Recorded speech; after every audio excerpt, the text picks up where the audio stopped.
안녕하십니까, 몬털란TV입니다.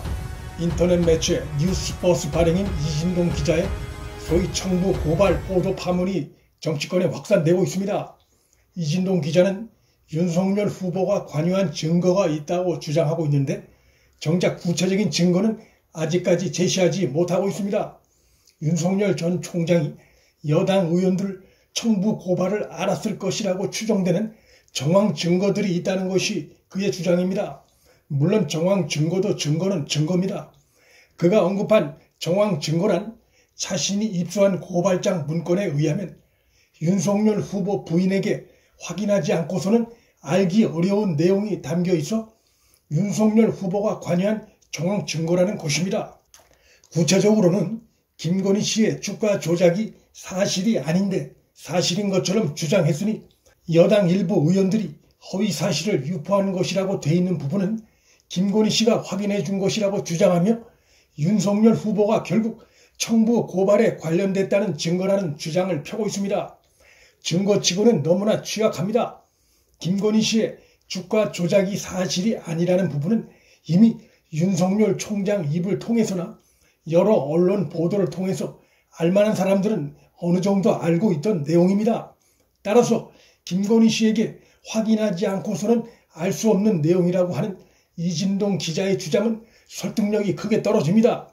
윤석열 후보가 연루됐다는 주장을 뒷받침하는 결정적인 대목부터가 신뢰성을 잃고 흔들리고 있는 것입니다. 손준성 검사가 고발 문건을 김웅에게 건넸다는 보도 역시도 결정적인 뒷받침 증거는 없는 상태입니다.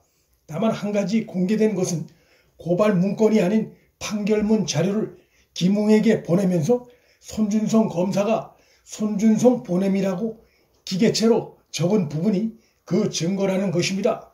이 부분도 SNS상에 보낸 이의 이름을 바꿔서 보내는 것은 얼마든지 가능하기 때문에 결정적인 증거라 볼 수 없습니다.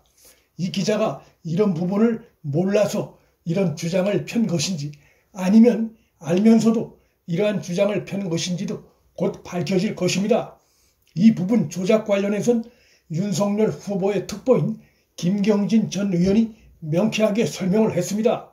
그는 3일 언론 인터뷰에서 핸드폰에서 그 발신자의 텔레그램 메신저상의 이름을 손준성으로 저장하기만 하면 그 사람의 실체가 누가 됐든지 간에 어쨌든 손준성이 마치 보낸 것처럼 전달한 것처럼 텔레그램상에는 찍히게 되는 것이라고 지적했습니다.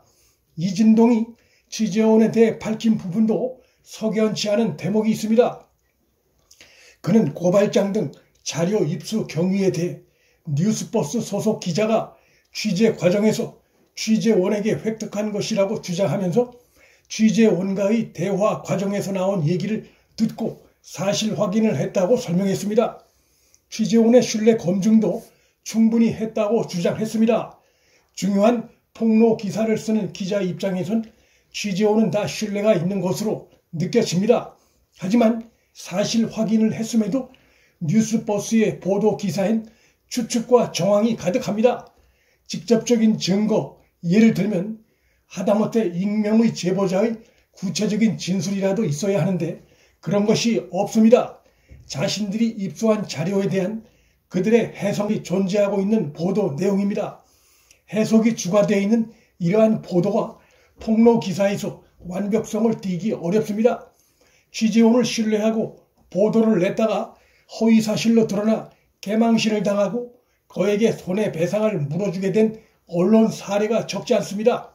KBS의 한동훈 검사장 관련 오보와 사과가 그랬고 한겨레의 윤석열 후보에 대한 대형 오보와 대형 사과 역시 그랬습니다. MBC는 검언 유착이 허위로 드러났음에도 자신들은 제보자 지모 씨를 신뢰하고 있는 양 아직까지 제대로 된 사과를 하지 않고 있습니다.